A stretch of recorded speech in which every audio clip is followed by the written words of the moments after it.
اور دین کو جھٹلا کر یہ لوگ اور بھیڑھنگی باتیں کر رہے ہیں اور آئے میری قوم بالفرض وہ التقدیر اگر میں ان کو نکال بھی دوں تو یہ بتلاؤ مجھ کو خدا کی گرفت سے کون بچا لے گا؟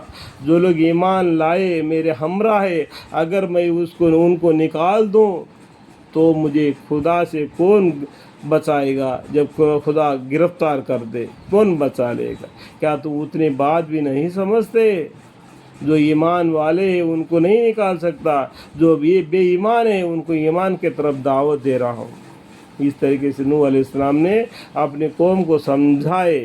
اور میں تم سے یہ نہیں کہا تھا کہ میرے پاس اللہ کے تمام خزانے ہیں، اور نہ میں یہ کہتا ہوں کہ میں تمام غیب کی باتیں جانتا ہوں، اور نہ یہ کہتا ہوں کہ میں فرشتہ ہوں، اور جو کہ تمہاری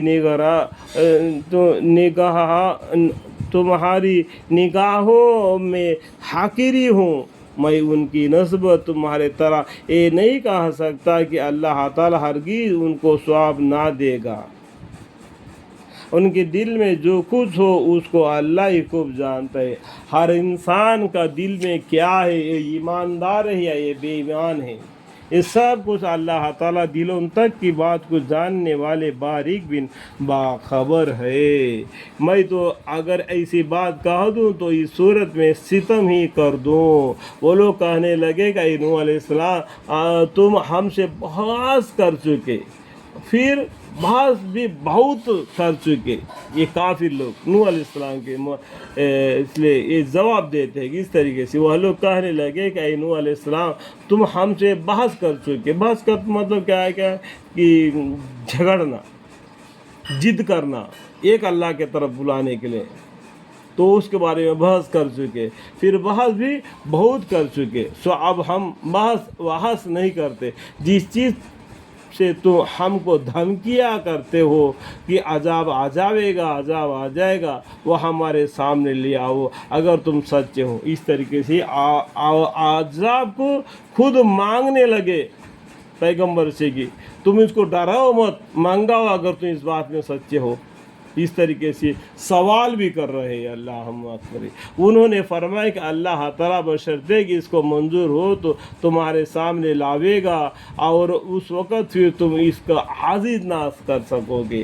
اللہ تعالیٰ کو منظور ہوگا، جس ٹائم پر وہ عذاب آنا ہو تو آ جائے گا، اس ٹائم پر تم اللہ کو عاجز نہیں کر سکتے، اس کو نہیں، اس عذاب سے نہیں بچ سکتے، اور میری خیر خواہی تمہارا کام نہ آ سکے گی۔ اس ٹائم پر آپ تو کام آئے گی اگر تم مان لو گے، معافی مانگو گے اور دین اسلام کو قبول کرے گے جو نوح علیہ السلام کے زمانے میں تھا، تو اس ٹائم پر موقع ہے۔ اگر جو عذاب آ جائے گا تو نوح علیہ السلام بھی ان کا کوئی خیر خواہی کر ہی نہیں سکتے، میری خیر خواہی تمہارے کام نہیں آ سکے، گوا میں تمہاری کیسے ہی خیر خواہی کرنا چاہوں۔